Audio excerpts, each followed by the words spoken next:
बेरोजगार युवाओं के लिए रोजगार सृजन कराने की मांग को लेकर पूर्व मुख्यमंत्री हरीश रावत ने आज देहरादून में पैदल मार्च की, जिस दौरान बेरोजगार युवा भी उनके साथ शामिल रहे। साथ ही इस दौरान विधानसभा से बर्खास्त कर्मचारी एवं वन दरोगा भर्ती को लेकर आंदोलन कर रहे तमाम युवा भी हरीश रावत के साथ कदमताल करते नजर आए। इस मौके पर हरीश रावत ने कहा कि ये पद यात्रा बेरोजगार युवाओं के समर्थन में थी, ताकि सरकार युवाओं के रोजगार छीनने के बजाय रोजगार देने का काम करे। वहीं दूसरी ओर हरीश रावत की पद यात्रा पर बीजेपी ने पलटवार किया है। बीजेपी प्रदेश प्रवक्ता नवीन ठाकुर ने कहा कि पूर्व मुख्यमंत्री हरीश रावत अपनी राजनीतिक जमीन को पहचानने के लिए काम कर रहे हैं, क्योंकि पहले उन्हें जनता ने पैदल किया है और अब पार्टी संगठन उन्हें पैदल कर चुकी है, इसलिए वे सिर्फ पैदल चलने का ही काम कर रहे हैं। बीजेपी प्रदेश प्रवक्ता ने कहा कि पूर्व मुख्यमंत्री हरीश रावत अपने संगठन के नेताओं का ध्यान अपनी ओर आकर्षित करने के लिए इस तरह के राजनीतिक ड्रामे करते रहते हैं। नौजवान जो है,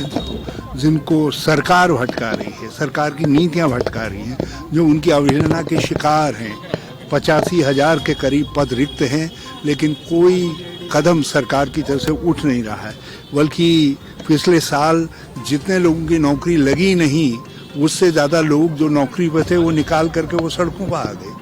तो ये उल्टा हो रहा है। और इधर जिन लोगों ने परीक्षाएं दी थी, बड़ी उम्मीद में थे, उनकी परीक्षाएं या तो रद्द हो गई हैं या लटकाए पड़े हैं।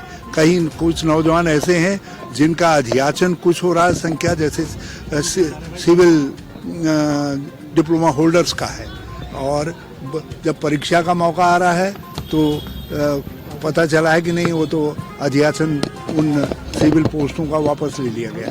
बड़ी बड़ी पोस्टें क्रिएट की जा रही हैं, एईज की, एजुकेटिव इंजीनियर की, एसईज की पोस्टें क्रिएट की जा रही हैं, मगर जिससे यहाँ के गरीब बच्चे नौकरी पर लग सकते हैं, जेई डिप्लोमा होल्डर इत्यादि, वो पोस्टें एबॉलिश की जा रही हैं।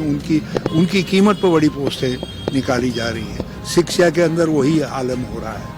और दूसरी तरफ हमारे जो उपनल कर्मी हैं, हमारे अंशकालिक टीचर हैं, दैनिक वेतन भोगी हैं, वो पिछले 6 साल से इस सरकार की अवहेलना के गंभीर शिकार हो रहे हैं। तो इन सब बातों से मैं बहुत दुखी हूँ, लेकिन एक वरिष्ठ नागरिक के तौर पर इस राज्य के लोगों ने मुझे एक बार मुख्यमंत्री बनाया है, तो मैं अपनी तरफ से इन नौजवानों को उनके दर्द को जो है शेयर करने के लिए, इसीलिए मैंने तय किया है कि राजीव गांधी जी को प्रणाम करके जवाहरलाल नेहरू जी की मूर्ति तक जो है मैं नंगे पांव पद यात्रा करूँगा। ये पद यात्रा मेरी उन नौजवानों को समर्पित है, ये कहने के लिए समर्पित है कि राज्य के लोग जिस तरीके से बहुत दुखी हैं इस बात से, और सरकार को ये कहना चाहता हूँ कि ये हम राजनीति से परे हट करके कर रहे हैं, मगर ज़रूरत पड़ी तो फिर राजनीतिक अस्त्र के साथ भी इस तरीके का आंदोलन को हम कांग्रेस के झंडे के नीचे उठाएंगे। देखिए, कांग्रेस ने उनको पैदल कर दिया है,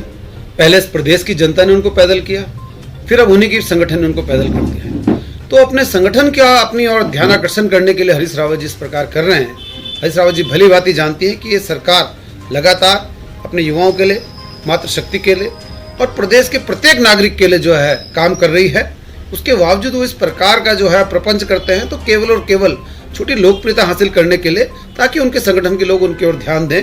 यही काम अब हरीश रावत जी कर रहे हैं। उत्तराखंड की खबरों से जुड़े रहने के लिए आप हमें सभी सोशल मीडिया प्लेटफॉर्म्स पर सब्सक्राइब, लाइक और फॉलो कर सकते हैं। धन्यवाद।